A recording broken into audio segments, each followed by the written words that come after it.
സമയത്ത് തന്നെ ഇവിടെ എത്തിച്ചേർന്നിട്ടുള്ള ബഹുമാന്യനായ കടക്കൽ അബ്ദുൽ അസീസ് മൗലവി അവരുടെ, ഈ പരിപാടിയുടെ അധ്യക്ഷൻ മുത്തുക്കോയ തങ്ങൾ അവരുടെ, കെ പി സാർ, ഈ പരിപാടിയിലെത്തിയിട്ടുള്ള മറ്റ് പണ്ഡിത ശ്രേഷ്ഠരെ, സുഹൃത്തുക്കളെ, സഹോദരങ്ങളെ, അസ്സലാമു അലൈക്കും വറഹ്മത്തുള്ളാഹി.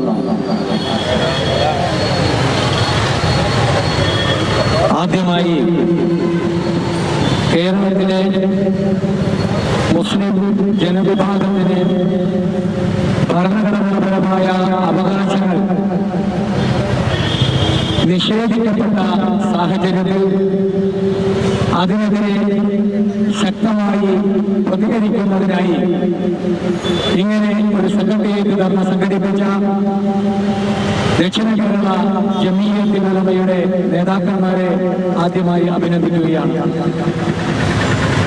പ്രിയ സഹോദരങ്ങളെ, പണ്ഡിതന്മാരെ, നമുക്കറിയാം, ഉദ്ഘാടന പ്രസംഗത്തിൽ ബഹുമാന്യനായ ഉസ്താദ് കൊടിയൂർ മുഹമ്മദ് സൂചിപ്പിക്കുകയുണ്ടായി. കേരളത്തിൽ നിന്ന് 2011 സെൻസസ് അനുസരിച്ച് 26.6% അഥവാ 27% ജനസംഖ്യയുള്ള ഒരു സമുദായമാണ്. 2021 സെൻസസ് പുറത്തുവന്നിട്ടില്ല. യഥാർത്ഥത്തിൽ 2021 സെൻസസ് കൂടി വന്നാൽ കേരളത്തിലെ ജനസംഖ്യ ഔദ്യോഗികമായി തന്നെ 30% കഴിയുന്ന ഒരു പശ്ചാത്തലമാണ് ഇവിടെ ഉള്ളത്. വളരെ നിർഭാഗ്യകരമെന്ന് പറയണം, കേരളത്തിന് പുറത്ത് മുസ്ലിം ജനസമൂഹം പട്ടികജാതി പട്ടികവർഗത്തെക്കാൾ പിന്നിലാണ് എന്നാണ് നമ്മൾ പറഞ്ഞുകൊണ്ടിരുന്നത്. ഈ കഴിഞ്ഞ മാസം നിയമസഭയിൽ പി ഉബൈദുള്ള എംഎൽഎക്ക് സർക്കാർ നൽകിയ ഉത്തരവനുസരിച്ച്, സർക്കാർ നൽകിയ മറുപടി, നിയമസഭ മറുപടി അനുസരിച്ച് കേരളത്തിലെ മുസ്ലിങ്ങൾ പട്ടികജാതി പട്ടിക വിഭാഗത്തെക്കാൾ ഉദ്യോഗരംഗത്ത് പിന്നിലാണ് എന്ന വസ്തുത നാം തിരിച്ചറിയണം. അഥവാ വെറും 10% മാത്രമുള്ള പട്ടികജാതി പട്ടികവർഗത്തിൽപ്പെട്ട വിഭാഗത്തിൽപ്പെട്ട ജനവിഭാഗത്തിന് 62,000 ജീവനക്കാർ സംസ്ഥാന സർക്കാർ സർവീസിലുള്ളപ്പോൾ ഈ പറയുന്ന 30% വരുന്ന മുസ്ലിം വിഭാഗത്തെ പ്രതിനിധീകരിച്ചുകൊണ്ട് വെറും 73,000 പേർ മാത്രമാണ് ഉള്ളത് എന്ന് മനസ്സിലാക്കുക. അങ്ങനെയെങ്കിൽ തീർച്ചയായും നാം ഇതാ മനസ്സിലാക്കുകയാണ്, സംസ്ഥാന സർക്കാർ ഔദ്യോഗികമായി നൽകിയ കണക്കുകളുടെ വിശദാംശങ്ങളുടെ, പ്രത്യേകിച്ച് സഭാരേഖകളുടെ അടിസ്ഥാനത്തിൽ നാം മനസ്സിലാക്കുന്നു, കേരളത്തിലെ മുസ്ലിങ്ങൾ പട്ടികജാതി പട്ടിക വിഭാഗത്തെക്കാൾ പിന്നിലാണ് എന്നത്. കേരളത്തിന്റെ ഭരണ ചരിത്രത്തിൽ ഇത് ആദ്യ സംഭവമല്ല. നിങ്ങൾക്കറിയാം, 2001 ജസ്റ്റിസ് നരേന്ദ്രൻ കമ്മീഷൻ റിപ്പോർട്ട് പുറത്തു വരികയുണ്ടായി. ജസ്റ്റിസ് നരേന്ദ്രൻ കമ്മീഷൻ റിപ്പോർട്ട് പുറത്തു വരുമ്പോൾ എല്ലാ പിന്നാക്ക വിഭാഗക്കാർക്കും ജനസംഖ്യാനുപാതികമായ പ്രാതിനിധ്യം സർക്കാർ സർവീസിൽ ഉണ്ടായിരുന്നു എന്ന് കണക്ക് രേഖപ്പെടുത്തുമ്പോൾ കേരളത്തിലെ മുസ്ലിങ്ങൾക്ക് PS നൽകുന്ന 12% അഥവാ പിന്നാക്കക്കാർക്ക് നൽകുന്ന സംവരണത്തിന്റെ ഭാഗമായി PS നൽകുന്ന 12% എത്തണമെങ്കിൽ 7,383 ആൾക്കാർക്ക് കൂടി സർവീസ് കിട്ടിയാൽ മാത്രമേ അന്ന് 2001 മുസ്ലിങ്ങൾക്ക് 12% എത്താൻ കഴിയുകയുള്ളൂ എന്നതാണ് കണക്ക്. ഇടത് വലത് ഗവൺമെന്റുകൾ വളരെ നിർഭാഗ്യകരമെന്ന് പറയണം. ഇതിന് പരിഹാരം കാണുവാൻ ഒരു ഗവൺമെന്റിനും കഴിഞ്ഞിട്ടില്ല എന്നതാണ് വസ്തുത. നാം പറഞ്ഞു വരുന്നത്, ഭരണ നിർവഹണ രംഗത്ത്, നിയമനിർമ്മാണ രംഗത്ത്, നീതിന്യായ രംഗത്ത് പിന്നാക്ക ജനവിഭാഗങ്ങൾക്ക് ജനസംഖ്യാനുപാതികമായ പ്രാതിനിധ്യം ഉറപ്പിക്കണം എന്നത് ഏതെങ്കിലും ഒരു ജനവിഭാഗത്തിന്റെ സാമുദായികമായ താല്പര്യമല്ല. മറിച്ച് രാജ്യം മുന്നോട്ട് വെച്ചിട്ടുള്ള ഇന്ത്യൻ ഭരണഘടന അനുശാസിക്കുന്ന 15(4)(16)(4) എന്ന അനുച്ഛേദത്തിന്റെ അടിസ്ഥാനത്തിൽ രാജ്യത്തെ ഏതെങ്കിലും ഒരു പിന്നാക്ക വിഭാഗത്തിന് സർക്കാർ സർവീസിലോ വിദ്യാഭ്യാസ രംഗത്തോ മതിയായ പ്രാതിനിധ്യമില്ലാതെ പോയാൽ അത് പരിഹരിക്കുന്നതിനുള്ള നിയമനിർമ്മാണം നടത്താൻ ഭരണഘടന നൽകുന്ന അവകാശമാണ്. അത് പഞ്ചായത്ത് മുതൽ പാർലമെന്റ് വരെ ഏതൊരു ജനവിഭാഗത്തിനും പ്രാതിനിധ്യം ഇല്ലാതെ പോകുന്നുവെങ്കിൽ അത് പരിഹരിക്കുവാൻ അവസരമുണ്ടാകണം എന്നതാണ്. വളരെ നിർഭാഗ്യകരമായി പോയി. യഥാർത്ഥത്തിൽ ഇന്ന് കേരള മുസ്ലിങ്ങൾ ഇന്ന് അനുഭവിച്ചു നിങ്ങൾക്ക് തോന്നാം. ബഹുമാന്യനായ ചെയർമാൻ പറഞ്ഞതുപോലെ അനുഗ്രഹീതമായ മിഹ്റാബുകളിൽ നിന്ന് സാരോപദേശം നൽകേണ്ട പരിണിതപ്രജ്ഞരായ പണ്ഡിത ശ്രേഷ്ഠർ ഇന്ന് തെരുവിലിറങ്ങേണ്ടി വന്നു എന്ന് പറഞ്ഞാൽ അത് ഈ ഭരണകൂടം കാണിക്കുന്ന നിഷേധാത്മകമായ സമീപനത്തിന്റെ തുടർച്ചയാണ്.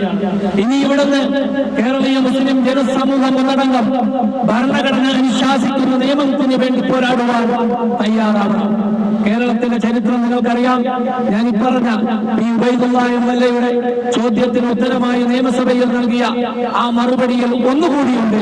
അതായത് കേരളത്തിലെ മൊത്തം ജീവനക്കാരിൽ, സർക്കാർ ജീവനക്കാരിൽ 2,33,000 ആൾക്കാർ അത് നായർ ഈഴവ വിഭാഗത്തിൽ നിന്നാണ് എന്നതാണ്. അതായത് കണിച്ചിക്കുളങ്ങരയിലെ മാടമ്പിയും പെരുന്നയിലെ പോപ്പും കൽപ്പിക്കുന്നത് അനുസരിച്ച് ഇവിടെ കാര്യങ്ങൾ നിർവഹിക്കപ്പെടുമ്പോൾ ഈ പറയുന്ന ഈ ഈഴവ വിഭാഗത്തിലെ 21% 10% താഴെ വരുന്ന നായർ വിഭാഗവുമായി ഉൾപ്പെടുന്ന 31% വരുന്ന നായർ ഈഴവ ജനവിഭാഗത്തിന് കേരളത്തിലെ സർക്കാർ സർവീസിൽ 50% പ്രാതിനിധ്യമുണ്ടായെങ്കിൽ അതിന്റെ പിന്നിൽ ഒരു ചരിത്രമുണ്ട്. ആ ചരിത്രം 1891 നടന്ന മലയാളി മെമ്മോറിയലാണ്. മലയാളി മെമ്മോറിയൽ എന്നത് പരദേശികളായിട്ടുള്ള ബ്രാഹ്മണർക്ക് തിരുവിതാംകൂറിലെ സർവീസിൽ, സർക്കാർ സർവീസിൽ പ്രാതിനിധ്യമില്ലാതെ പോയതിന്റെ പേരിൽ 10,037 ആൾക്കാർ ഒപ്പിട്ട ഒരു ഭീമ ഹർജി അന്നത്തെ തിരുവിതാംകൂർ രാജാവിന് സമർപ്പിച്ചു. അതിന്റെ അടിസ്ഥാനത്തിലാണ് 5 വർഷം കഴിഞ്ഞപ്പോൾ, നിങ്ങൾ മനസ്സിലാക്കണം, 10,037 ആൾക്കാർ ഒപ്പിട്ട ആ ഭീമ ഹർജിയിൽ മൂന്നാമത്തെ ഒപ്പ് എന്നത് ഡോക്ടർ പൾപ്പുവിന്റേതായിരുന്നു. ഡോക്ടർ പൾപ്പ് ഈഴവ വിഭാഗത്തിൽപ്പെട്ട ആളാണ്. റോയൽ സ്കൂൾ ലണ്ടനിൽ നിന്നും ഡിഗ്രി എടുത്തിട്ട് പോലും തിരുവിതാംകൂറിൽ ഒരു ജോലി ലഭിക്കാത്തത് കൊണ്ട്, ഡോക്ടർ ഉദ്യോഗം കിട്ടാത്തത് കൊണ്ട് മൈസൂരിൽ അഭയം പ്രാപിച്ച ഡോക്ടറായിരുന്നു അദ്ദേഹം. അന്ന് അദ്ദേഹത്തിന് മൈസൂർ സർക്കാർ ഇവിടത്തെ ദിവാന് കിട്ടുന്നതിനേക്കാൾ വലിയ ശമ്പളം കൊടുത്തു. പക്ഷേ അദ്ദേഹം മടങ്ങി വന്ന് പിന്നാക്ക വിഭാഗത്തിന് വേണ്ടി സമരം ചെയ്തു. ഞാൻ പറഞ്ഞു വന്നത് 1891 യഥാർത്ഥത്തിൽ മലയാളി മെമ്മോറിയൽ നടക്കുകയും 5 വർഷങ്ങൾക്ക് ശേഷം 1896 എത്തുമ്പോൾ പൾപ്പ് ഉൾപ്പെടെയുള്ള ഈഴവ വിഭാഗത്തിന് മനസ്സിലായി ഇതുകൊണ്ട് നേട്ടമുണ്ടായത് നായർക്ക് മാത്രമാണ് എന്നത്. അതിന്റെ അടിസ്ഥാനത്തിൽ വീണ്ടും ഒരു മെമ്മോറിയൽ ഉണ്ടായി. അതാണ് ഈഴവ മെമ്മോറിയൽ. അത് 1896 ഈ 1896 വീണ്ടും 10,300-ലധികം ഈഴവ വിഭാഗത്തിൽ അന്നത്തെ നികുതിദായകരായ, അന്നത്തെ മെമ്മോറാണ്ടം കൊടുക്കണമെങ്കിൽ, രാജാവിന് മെമ്മോറാണ്ടം കൊടുക്കണമെങ്കിൽ നികുതി കൊടുക്കുന്നവർക്ക് മാത്രമേ ഒപ്പിടാൻ പറ്റുകയുള്ളൂ. അതിന്റെ അടിസ്ഥാനത്തിൽ വീണ്ടും ഒരു മെമ്മോറാണ്ടം സമർപ്പിക്കുകയും അതിന്റെ ഭാഗമായി സംസ്ഥാന സർക്കാർ സർവീസിൽ ഈഴവ വിഭാഗത്തിന് കൂടി ജോലി കിട്ടി തുടങ്ങി. അങ്ങനെയാണ് 5 വർഷം കഴിയുമ്പോൾ നമുക്ക് മനസ്സിലായി കേരളത്തിലെ 32% വരുന്ന ഈഴവ നായർ വിഭാഗത്തിന് മൊത്തം സർവീസിലുള്ള ജീവനക്കാരുടെ 50%-ൽ കൂടുതൽ നേടാൻ കഴിഞ്ഞെങ്കിൽ അവർക്കൊരു സംഘടിത സ്വഭാവം ഉണ്ടായിരുന്നു എന്നാണ് ഞാൻ പറഞ്ഞു വന്നത്.